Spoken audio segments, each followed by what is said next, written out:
May hinahanap ka na? Ay, hindi ma. Kinuha ko lang yung charger ko. Tubat na kasi ako. May ubo ka na? Ay, hindi ma. Masyado na kasi matamis eh. Kumataling yung lalamunan. May sipon ka na? Ay, hindi ma. Alikabok lang kasi. Allergic rhinitis lang. Naka-sale to? Ay, yes, ma'am. 20% off pa yan. Ganda. Bagay so much. May brown nito. Ay, wala po. Cream na lang. Bilhin nyo na, ma'am. Last pair na yan. Diyos ko, pang-anim na tawag ko na to. To si mama, dala na cellphone. Di naman sumasagot. Girls, bakit kaya ganun? I mean, look at us. Ang gaganda natin. Tapos sobrang successful pa. Sobrang talino. Pero bakit ganun? Lagi na lang tayong malas pagdating sa love. Well, I don't know. Probably guys are just intimidated by our intelligence. Ay, basta ako okay lang sa akin na hindi ganun ka-smart. Liar, yung huling boyfriend mo nga, sinupalpal mo. Eh, ang sabi niya kasi na the best way daw to a man's heart is through his stomach. So sabi ko na, no, it's through his chest. We cut through the breastbone and then that's where we access the heart. Naglalambing lang kasi yung tao, te. Ba't mo naman pinag-board exam? Ay, wow, galing sa lawyer na hiniwalayan ng jowa matapos mong hindi tanggapin yung love letter niya. Hindi ko tinanggap kasi hindi nakanotaryo. Love letter lang, te, papanotaryo mo pa. Of course, if a document is not notarized, it's just an emotional hearsay and not a commitment. Over. Galing sa English teacher na hiniwalayan ang jowa kasi hindi magaling umintindi ng English. Eh kasi naman, ang simple lang nung tanong ko sa kanya, what's your love language? O tapos ano yung sagot niya? Tagalog daw. Hindi niya nagets yung tanong. Ay wow, tawang-tawa yung dentist ang hiniwalayan din ng jowa matapos mo siya bigyan ng toothpaste ng mansari ninyo. Eh wala naman kasi talaga ako mini-min nun. Importante lang kasi talaga sa akin na ma-prevent ang 8 top oral care concerns. Kaya niregaluhan ko siya ng Colgate Total! With Colgate Total kasi, it helps provide active prevention against 8 top oral concerns even before they start. It helps fight bacteria effectively. Actually, Colgate Total na rin yung gamit namin ever since niregaluhan mo kami nito. Mahilig ka talaga magregalo, no? Yes, second love language ko kasi talaga ang magregalo. Ano yung first? Bisaya day, okay ra? Char lang. Sorry po, char lang. Sorry, nakakatawa. Char lang.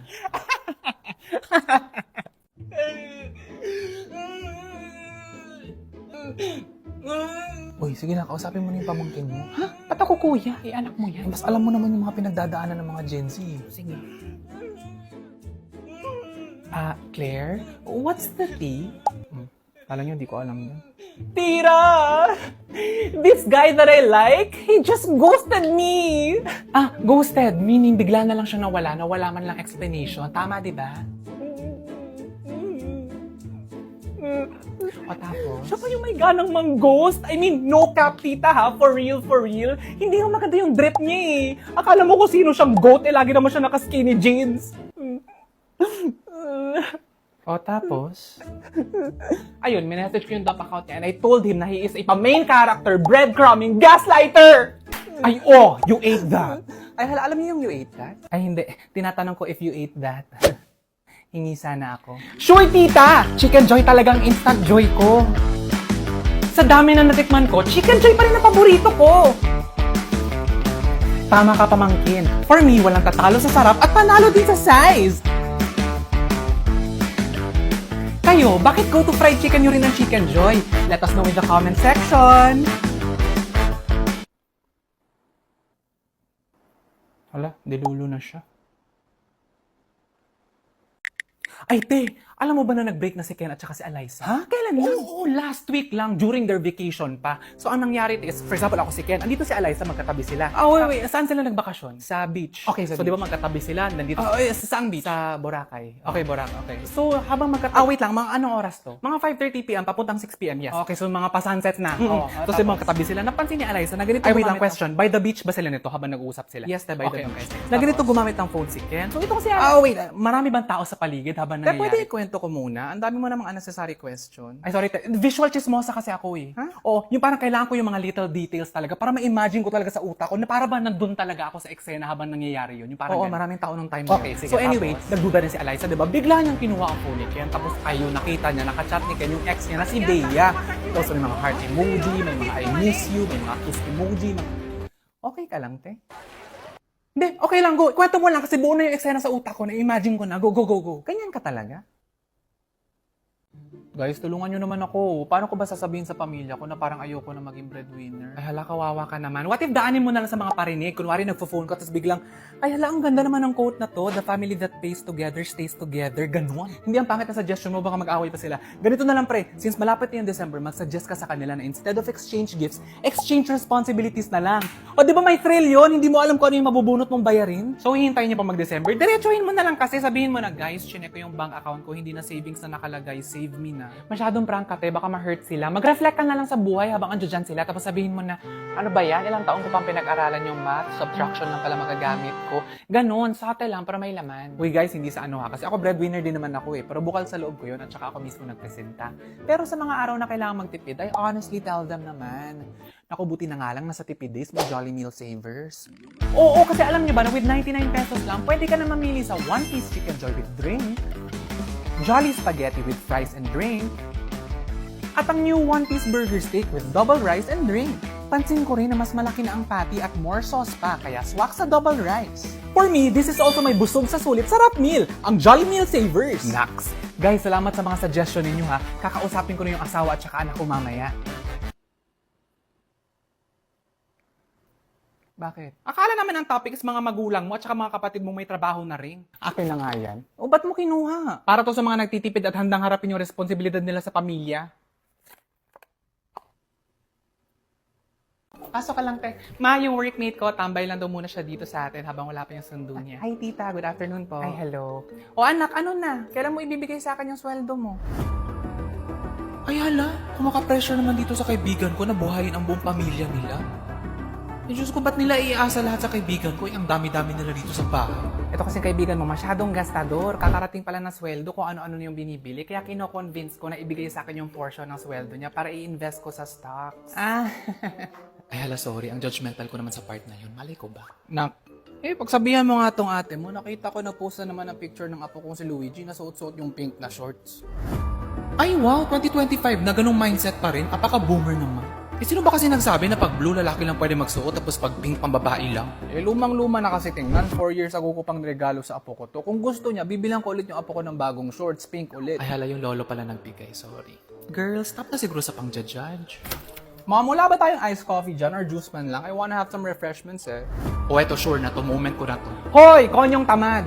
Kung makautos ka sa nanay mo, laki-laki ng katawan mo, ba't hindi ikaw yung gumawa? Hoy, Karen! I was just asking her kasi if wala pang refreshments, I'll be the one to make with our new Ninja Slushie! Ay, wow! With Ninja Slushie, so easy lang gumawa ng slushie sa bahay with your favorite refreshing drink. I'll use Gatorade Blue this time. Just pour, slush, and enjoy. This is so pwede sa mga chocolate drink, fruit juice, cola, at many more. The best part is, no ice needed. Ay, it's so easy lang pala talaga. Can I try? Ako yung kumuha ng sarili kong slushie.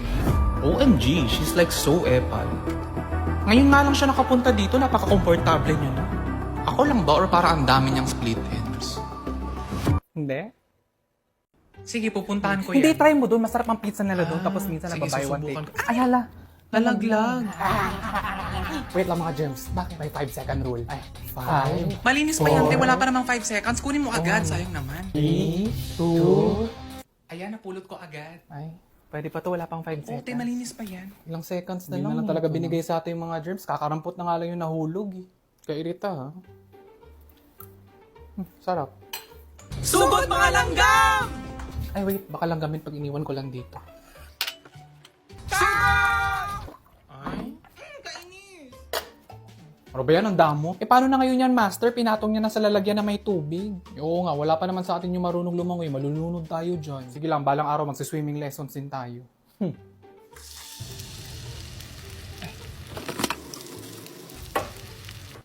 Bad trip naman. Paano na natin madudumihan yan ngayon? Pinatong niya sa tissue. Hindi naman siya maganda. In fairness ang bango ng niluluto niya. Hala! Yan yata yung Pure Foods Pinoy favorites! Kaya pala laging excited umuwi yung mga tao sa bahay na to. Kasi yan agad ang niluluto nila. May Pure Foods Hamonadong Longganisa, Pure Foods Beef Tapa, Pure Foods Classic Tocino, at Pure Foods Adobo Flakes. Sabik sa bawat araw nga naman talaga dahil sa nuot linamnam ng Pure Foods Pinoy favorites! Halos wala na nga tayong pahinga eh. Ay nako, alam mo totoo. Feeling ko nga stress talaga yung papatay sa atin. Uy, huwag ka nga magbiro ng ganyan. Baka magkatotoo. Kumatok ka. Simba ko palayo. Simba ko. KJ naman ang mga to. Ba't naman kumatok pa? Malapit na sana eh. Simba ko. Paano ko na marireach yung quota ko nito? Simba ko palayo. Kairita. Ay, hala, tingnan mo na, ang lambot nitong unan. Ay, oo nga. Gusto mo, ma? Ay, hindi, wag na. Okay pa naman yung luma ko. Kuya, magkano tong unan? 3,000 po ma'am, premium po kasi yan eh. Sige, kuha po ako. Sige po. Hala, nak, ang mahal. Okay lang sa'yo, sure ka? Okay lang, maano ka ba? At saka importante yan kasi para sa tulog mo naman yan eh. Ay, nako. Thank you na. Welcome, ma. Bago ng perfume na to. Miss, magkano to? Ay, 3,000 pesos po yan.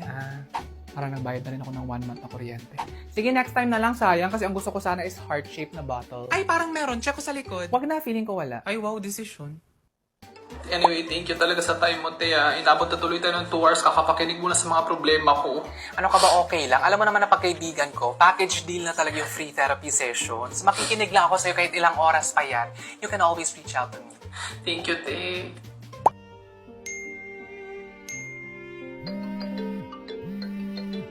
Wala nga akong gustong makausap ang kukulit.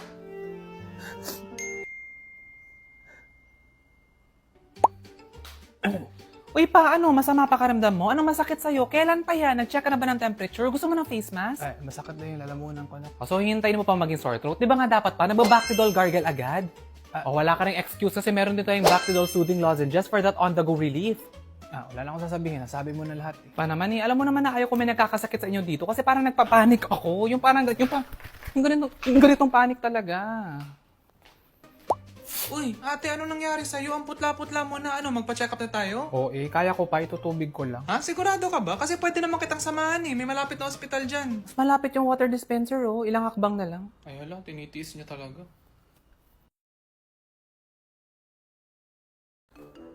Ayan, tapos close up dito. Ayan. Huy, anong magandang caption? Ay, te, hindi sa ano ha. Pero may mga friends kasi tayo na nagko-comment tuwing nagpo-post ka ng mga achievements mo. Oo nga, pati yung mga nabibili mong gamit, pinopost mo rin daw agad. Eh bakit? Pagod na ba silang mag-congrats? At saka hindi naman sila required mag-react. Nagpo-post ako kasi gusto ko, hindi para mainggit sila. Ayun daw kasi yung dating para sa kanila, para nangiinggit ka daw. Pero sila may sabi nun na, hindi kami. Ay hala, kasalanan ko kung yun yung nararamdaman nila. Ay, anong gusto na lang i-post ko? Mga problema ko at saka mga hindi ko na-achieve sa buhay. Guys, hindi ako na-promote this year. Kaloka. Ganon? O, may isa pa. Mabuti pa yung mga cars. Isang lane lang yung pinagdadaanan. Ako, ang dami kong pinagdadaanan. Huhu, sad life. Ganon? O, may isa pa. Imagine yung iba nasa bakasyon, tapos ako nasa CR lang. Unfair. Gets na namin, te. Oo nga, itigil mo na yan. Okay lang kasi na once in a while, i-celebrate yung mga na-experience mo sa buhay na para sa'yo, bago, brings joy, at saka exciting. Gaya ng bagong Jollibee app. Bago! Kasi it's an all-new Jollibee app na mas user-friendly na. Brings joy. Kasi it has all your Jollibee favorites and exclusive promos like free delivery at exciting. Dahil sa improved ordering experience at may best prices online pa. Hala, ida-download ko rin ang all-new Jollibee app. At saka teka nga muna, ba't parang hindi nyo ako dinedefend sa mga sinasabi nila tungkol sa akin? Galing ba talaga sa kanila o galing sa inyo? Siya nagsimula. Si Christian nga po pala. Nagkakilala po kami kasi pinsan niya po yung kabarkada ko.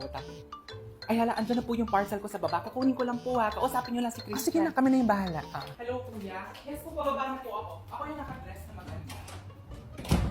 Christian, makinig ka. Magta-35 na yung Abigail namin this year, ha? So baka ikaw na yung last chance na magpa-love life siya. Oo, lahat ng mga nakababata niyang pinsan, kinasal na. Nakulong ka na ba dati? Ay, hindi po. Pwede na yan. Basta ito yung tatandaan mo ha, magta-35 na yan siya. So hindi na yan madadala ng mga kung ano-ano pagpapabebe. Tama. May mga tips po ba kayo para mas lalo niya ako magustuhan? Huwag kayo magla-last full show sa sinihan kasi inaantok niya yan pag mga 8 p.m. Oo, at saka kung magta-travel kayo, 1 o 2 locations lang per day ha. Huwag yung para mag-amazing race kayo kasi trentahin na yan eh. Mabilis na mapagod yan. Pag nasa loob kayo ng sasakyan, it's either hinaan mo yung aircon o magbaon ka lagi ng balaban. Oo, kasi mabilis nang ginawin yan si Abigail. At saka Christian, ito nga pala, may mga panahon na mainit yung ulo ni Abigail ha. Especially pag bayaran na ng credit card, insurance, postpaid plans, at saka mga loans. Kaya medyo habaan mo yung pasensya mo sa mga panahong yan ha. Sige po. Ay, higit sa lahat, huwag mo rin kalimutan magbaon lagi ng Kremil S Cool Relief. Prone to heartburn at saka acid reflux kasi si Abigail pag nasobrahan sa kain o inom.